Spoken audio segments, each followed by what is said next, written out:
তোমরা সবাই কেমন আছো? আশা করব ভালো আছো। আমিও ভালো আছি। আমার নতুন একটা ভিডিওতে তোমাদের অনেক অনেক ভালোবাসা। আর ভালো আছি বললে আর কি বলবো, মানে বিশাল চাপের মধ্যে দিয়ে আছি। 16ই ফেব্রুয়ারি থেকে আমার বাবুদের কিন্তু এইচএস শুরু হয়ে যাচ্ছে, তোমরা সবাই জানো। তো ফাইনালি আজকে ফার্স্ট দিন। আর এখানে 21 নম্বর ওয়ার্ডের কাউন্সিলর দাদা কিশোর দা এখানে টোটোর ব্যবস্থা করেছে সব বাচ্চাদের জন্য, যাতে তারা খুব ভালোভাবে স্কুল সেন্টারে গিয়ে, পরীক্ষা সেন্টারে গিয়ে বসতে পারে, খুব মানে মাথা ঠান্ডা করে পরীক্ষা দিতে পারে।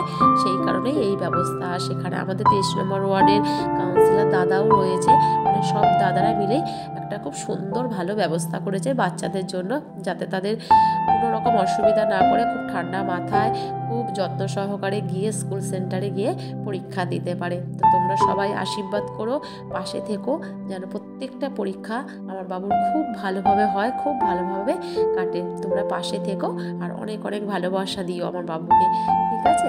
তো ফাইনালি আজকে তো প্রথম দিন। তো এখানে দেখো গোলাপ ফুল দিয়েছে, জলের বোতল দিয়েছে, পেন আর মনে হয় কেক দিয়ে ওদেরকে ভালোবাসা জানিয়েছে, মানে শুভেচ্ছা জানিয়েছে যে তোমরা খুব ভালো করে পরীক্ষা দিও, যেন পরীক্ষা ভালো হয়। আর প্রথম দিন গার্জেনদের যেতে বলেছে, মানে নিয়ে যেতে পারবে, কিন্তু পরদিন থেকে আর না, যেহেতু অনেক স্টুডেন্ট আছে তো সেই কারণে। আর অনেকগুলো টোটো হয়েছে, আর তার সাথে অনেক দাদাভাইও গেছে বাইকে, যেহেতু স্কুলটা না অনেকটা দূর। আর ওখানেই তো বেশিরভাগ সিট পড়েছে, অনেক স্কুলেরই সিট পড়েছে ওই স্কুলে। আর সচরাচর অনেকেই চেনে না, তাই অনেক দাদাভাইরাও রয়েছে যে যারা পেছনে বাইকে রয়েছে তারাও কিন্তু যাচ্ছে। আর যেহেতু প্রথম দিন অনেকটাই আগে যেতে হবে, সেই সকাল 6টায় উঠে চাই। এখানে আসতে বলেছিল 8টার মধ্যে। তো সবাই মোটামুটি 8টার মধ্যে চলে এসেছিল, কারণ প্রথম দিন যেতেই হবে একটু তাড়াতাড়ি, কারণ সিট খোঁজার ব্যাপার আছে, তারপরে একটু যাওয়ারও ব্যাপারে, কোথায় রাস্তায় জ্যাম থাকে। কারণ অনেকেই না এই স্কুলটা না চেনে না। আমিও স্কুলটা ফার্স্ট টাইমই নাম শুনেছি। তো ফাইনালি দেখো কোন্নগরে কিন্তু চলেই এসেছি। আর কোন্নগরের ওপারে স্কুলটা, এবার কতটা দূর সেটা তো জানি না, ওই কারণে। আর আমি এদিকে না খুব একটা রাস্তাঘাটও চিনি না বলতে পারো। আর সত্যি কথা বলতে এদিকে রাস্তাঘাটে কি বলতো আসা হয় না, এটাই হচ্ছে ব্যাপার। তো ফাইনালি কিন্তু স্কুলের সামনে এসেই গেছি। দেখছি ভালো ভিড় হয়েছে, বেশ ভালো ভিড়, মানে অনেক স্কুলের সিটই এখানে পড়েছে। তো স্কুলটা পুরনো হলেও বেশ বড় দেখতে পাচ্ছি, আর দুভাগে স্কুলটা রয়েছে। বেশ স্কুল বিল্ডিংটা এতটাই বড় যে 2 ভাগে স্কুলটা রয়েছে কিন্তু, আর অনেক স্কুলের সিট পড়েছে। আর দেখো ফাইনালি কিন্তু আমরা গেটের সামনে চলেও এসেছি। আর বাবুর বন্ধুরাও রয়েছে, আর ওর মারাও রয়েছে। আর স্কুলের গেট খুলেছে, কিন্তু এখনো সবাই ঢুকতে পারেনি। আর এই যে সবাই আমরা দাঁড়িয়ে আছি, এখনো গেট খুলেছে কিন্তু এখনো সবাই ঢুকেনি। আর এখানে দেখো, এই দেখো চিরকুটটা শুধু দেখো, মানে কারা যে এসব করে কে জানে। একটু ভালো করে পড়লেই হয়, নিজেদের ক্ষতি নিজেরা করবে। আমি তো খেয়ালই করিনি চিরকুটগুলোতে কি আছে, তারপর দেখছি মনে হয় লিখে মাইক্রো করেছে, মানে ওরাই বললো তাই আমি জানলাম, না হলে আমি সেটাও জানতাম না। স্কুলটা না বেশ পুরনো দেখতে পাচ্ছি। তো এগুলো করে কোনো লাভ আছে বলো তো? নিজেদের ক্ষতি নিজেরাই করে। একটু পড়লেই কিন্তু হয়, নিজেরাও ক্ষতি করছে আর বাবা মায়েরও মুখটা নষ্ট করছে, আর কিচ্ছু না। যাক, ফাইনালি যে বুঝতে পেরেছে এটাই অনেক। গেটের সামনে ফেলে দিয়ে গেছে, হয়তো ভয় পেয়েই ফেলে দিয়ে গেছে। তো স্কুলের গেট তো ফাইনালি দিয়েই দিয়েছে, কারণ যেহেতু পরীক্ষা চালু হয়ে গেছে সেহেতু আর ওখানে দাঁড়াতে দেবে না গার্জেনদের। তো পাশেই একটা জায়গা রয়েছে, স্কুলের পাশেই বাউন্ডারি মতো, বেশ অনেকটা বড় জায়গা। তো ওখানে অনেক চেয়ারও রয়েছে, তো ওখানেই সব গার্জেনরা বসেছে।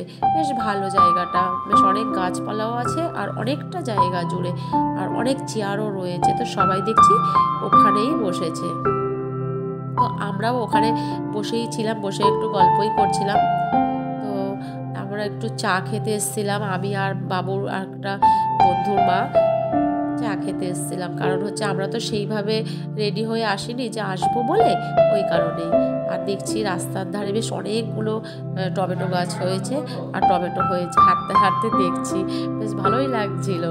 তো ফাইনালি দেখো 1টা বেজে গেছে, আর পরীক্ষা দিয়ে কিন্তু বেরিয়েও পড়েছে। মুখ দেখে তো মনে হচ্ছে ভালোই হয়েছে পরীক্ষা। দেখি পরীক্ষা ভালো হয়েছে, সব পেরেছে। তো পরীক্ষা তো ভালোই হয়েছে বললো।